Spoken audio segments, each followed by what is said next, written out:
All right, so we got this 2017 Explorer Interceptor. So when you look it up, it's gonna be the utility. We got a leaking radiator. So I'm gonna kind of give you a quick little rundown on how we're doing this thing. So we'll pop the hood. I already took off this top panel. You got 1, 2, 3, 4, 5, 6. 6 screws up top plus 2 little push pins. Took that bad boy out already. Then you gotta come underneath here, and then you got these little screws. These little guys right here, 5.5 millimeter head. You're just gonna take out 1, 2, 3, 4, 5, 6 along this edge skirt, and that'll let you pull this back. Then you gotta come underneath here, and there'll be 1, 2, and then a third one right there.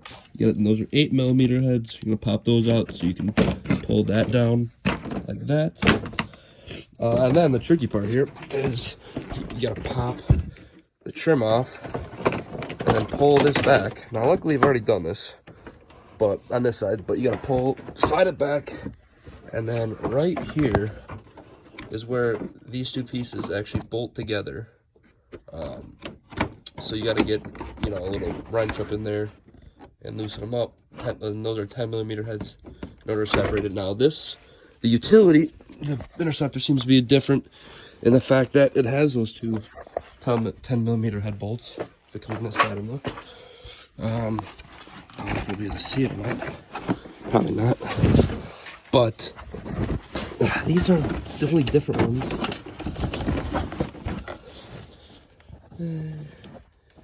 No, you can't see up in there, but the Interceptors are different because the rest of them only have one small little bolt right here, but these ones actually bolt 2 down on the side. So we got this one removed, and then there's just mine only had on the bottom underneath here had 1 bolt here.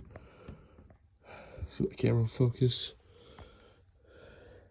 Had just 1 bolt there, and 1 bolt there, and that'll loosen up your underneath here. So that is where we're at right now. So the next step will be just to get these 2 bolts underneath here undone, and then we'll be able to pull the bumper off, and we'll be able to put the new radiator on. So that'll be exciting. Stay tuned. All right, so there it is. So you can see right here is where the 2 bolts come down into, and they actually come in from right here. So you gotta stick your hand, so you gotta take it on bolt, the little mud flap, unbolt it, stick your hand back underneath there, and then you got to try to get at the bolt. There's 1 bolt right here and 1 bolt right here, so you just gotta use a 10 millimeter. Luckily I had a little finger socket, so I was able to get it up in there and loosen up on both sides, and then obviously your bolts along the top and along the bottom, and then it has just 1 little clip right there, so you literally just pull it down, snap it down. The Interceptors have 1 wiring harness that you need to disconnect, which is just this guy right here. You can kind of see it just sitting right there. That's the 1 wiring harness you need to disconnect, just because these don't have fog lights, obviously. So, there's that. Snap down real nice and easy. And now we're starting to get somewhere. You can kind of see what we got going on. So I'm going to do a little bit more digging around and see what we got to do next. Next, I think I'll take the headlights out. The air boxes have to come out for sure.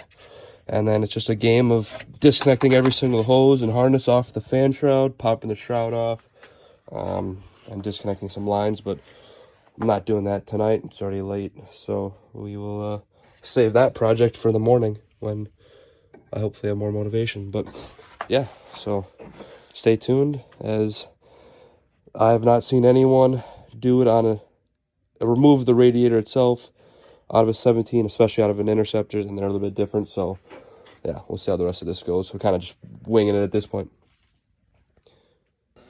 All right, so we're back. Old radiator is out, and I actually just stuck the new one back in. So I'll just quick give you a rundown of how I did this. So first off, before we start, that radiator is not from a police interceptor utility, which is what the Explorers are. It's from a police interceptor sedan 3.7, so watch out for that, because I ordered the wrong one. Luckily, one of the local parts had a new radiator that was the right size, so just stuck that back in there. When you do this, so you have your AC cooler coil. I don't think you can see it very well, but right in here, right there is a 10mm bolt, and right there is the other one, and then right down in there, see if you can see it, right there. So right there is the clip that the AC condenser coil can snap into. So what you want to do is, if you don't need to remove your whole coil, you're just going to want to unbolt those two, and then pull the condenser up to get lifted out of the clips, and then you'll have it out, so you're good to go. And then you can undo bolt right there and the bolt right there that hold your radiator in place, and then you'll be able to tip it out and slide it. So these clips break pretty easily too. That one was fine, but the one over here was broken, so I just did a little bit quick little fab work and made my own little one and said screw it. So now what we're gonna do is we're gonna go and hook up your two main lines, and then there's a little oil cooler down there line that we're gonna hook up, and then we'll be able to throw the cooling fans back in, hook the wiring harnesses back up, throw the air cleaner back in. So as I get it put in, we will videotape it all and show you, just so that way you can kind of see where the bolts are, and then yeah. Okay, there's the cooling fans. They're just held in by a little 8mm bolt right there, and then this one's a little bit further down, but it's just right there. You can just kind of see it right there. Another 8mm bolt. Getting it down is a little bit of a pain. Just with these, because you got the oil cooler that runs up right here. So, see if we can get this right there. So this guy you just gotta keep fighting with to push it out of the way. This guy, I didn't even bother to put in. I just threw it up there. Good enough for now. And the wiring harness, as you drop it down, you just gotta keep pushing stuff out of the way. And then there's just two connectors for the fans. Right there. This connector right here, that just snaps into the side of the fan, and then this one, you can see it right there. This one, I just crawled underneath, got it from the bottom, but they're just simple little connectors with a little, tab you push in and pull it out. So the fans are in, done. We're good to go there. So now we are gonna look at we'll throw this main upper line back on, and then we'll try to push all these little snap connectors back in. A lot of them broke, but we'll see how much we can get to go back in the way we're supposed to. Everything else will just zip tie or caulk it off, and then we'll throw the airbox in. So I'll bring it back once the airbox is in, and we'll work from there. All right, so airbox is in, main radiator line, or upper radiator line connected. I would always double check that you got this thing, buried as far back as you can. Make sure it's got a good grip on there. It does. Now the way the airbox connects is it's just this little push tab, so you just snap it down, and then she got these two upper bolts. I already tightened that one down, so we'll just tighten this last one down right here. There she is. Cool. The airbox is now in, so now we can kind of work on reassembling all the intake side of it. Just all your pressure sensors and that stuff. So I'll just throw that in and then recap you once we get there. Oh, here's the this was a clip that broke on this side here. I'm guessing that was part of the source of why the radiator was leaking. Was this clip broke, so the radiator was just jostling around back and forth, nothing stopping it. So that's the old clip. So yeah, coming along, but got to get this thing going tonight, so we'll see how it happens. All right, there's the air intake back on. All I did was I slid this end on, then I took this at an angle, brought it down, and then it just got these clips back here, so you just snap them clips on. Now I'll just show you this. So this right here was one of the hoses I had to take off before. So there's no hose clamp or anything on, so just snap that down onto there. And then one of these guys, so all you gotta do is when you put this on is you push it on all the way, and then you can hear the click right there. Boom, she's locked in. To take these off, all you gotta do is take this little gray piece, pull it out, and then pull back. That'll get it off, but put it back on, just push and listen for the snap. There it is, back in, cool. Hose clamp on, good, nice and tight. So that's all done. So now I think all I got left is my bumper sitting there and the upper trim piece here. So I think what I'm gonna do now is, I think it's time to go ahead and pressurize the system and make sure that we are all set before I go throw the bumper on and then find out everything's not working. So we got this pretty cool tool. Show you how to use that, and then yeah, we'll see how far we get, and better get this bitch done. All right, so here we are all done. Got everything connected. So now we got a little pressure tester, and it's also a vacuum purge kit. So you just gotta find the right cap that fits onto your radiator reservoir cap, or if you have, you know, the old-fashioned plates, just that you can put into there. So I'm gonna grab this guy. This line gets connected right onto there. Your coolant line gets connected down to here with this valve. This is in the off position. And then your air compressor line gets hooked up to here. And this is your little switch, on and off. And then this is your gauge. It's in inches of mercury column, like 5, 10, 15, 20. So what I found is about 25 inches of mercury is roughly like 12 psi. So I want to charge it to about 12 psi just because that's what operating temp normally is. So we're pretty much running it to the max. So if we just do this here, see if I can do it with one hand here. So we're going to open up the valve here, and then you're just going to hit it. Let's just start pulling a vacuum. And now you can kind of see that the lines are going flat. So we'll keep running it all the way.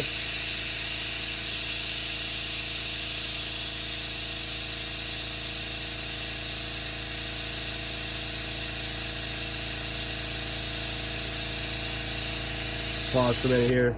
Let the air compressor charge up a little bit. Just a small little cobalt one, but let it charge up real quick. See if we can't get any more out of it. I'd like to charge it a little bit higher, but if that's the size it's gonna go, then we'll go at that. I did not a trial run, but I used just some tap water just to kind of flush the system a little bit.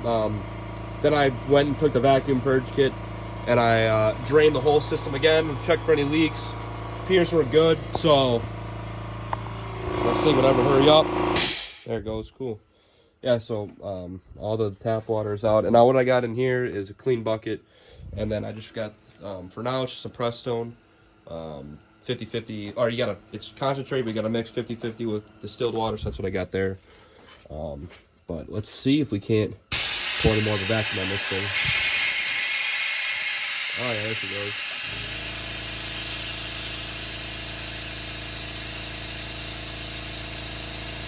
Timed out again, so we're gonna charge up a little bit more here, and then all you're gonna do is then once you get it to the level you want to charge at, you can leave this lever closed, and then you're gonna flip this open, and then that's gonna just draw all of this liquid in, fill in this void that the vacuum left. But I mean, look at that, that's insane right there. I mean, that hose was completely flat. That's impressive. I want to pull a little bit more of a vacuum here, so let's see if we can't get any more pulled here on it.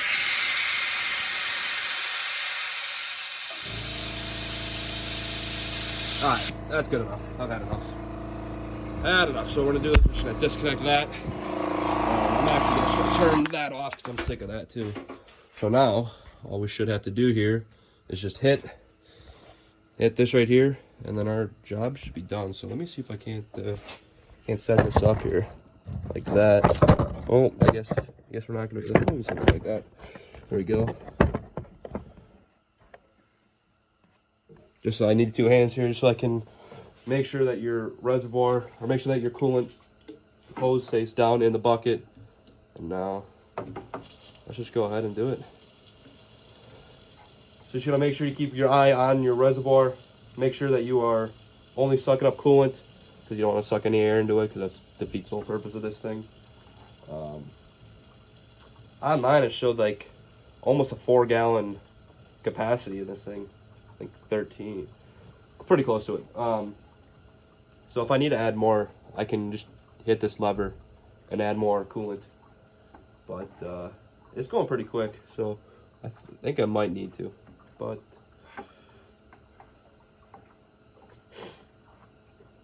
just make sure that your filler line stays in the coolant at all times.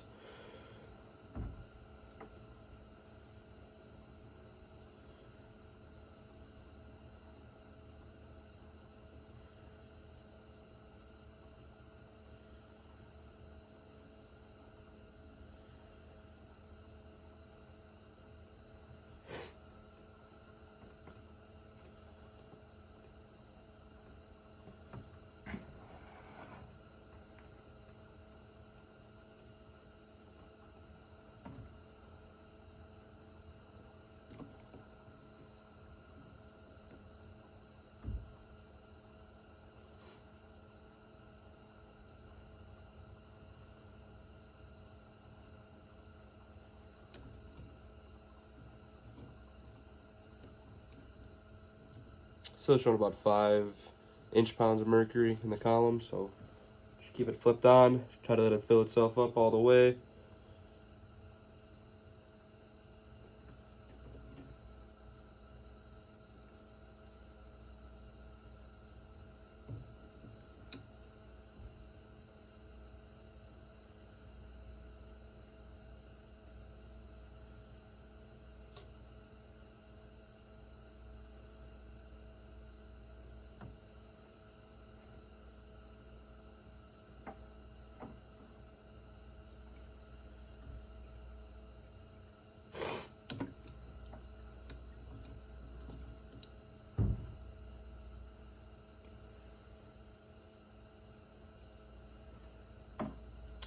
That looks like it's it. I got no more left. The valve's open, and now it shows, there it is, now it's at 0.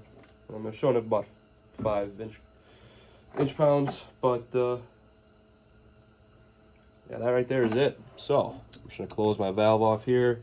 Just in terms of purposes of staying clean on this, I'm just gonna disconnect it here, and then just lift it up, let all the drain out into the bucket.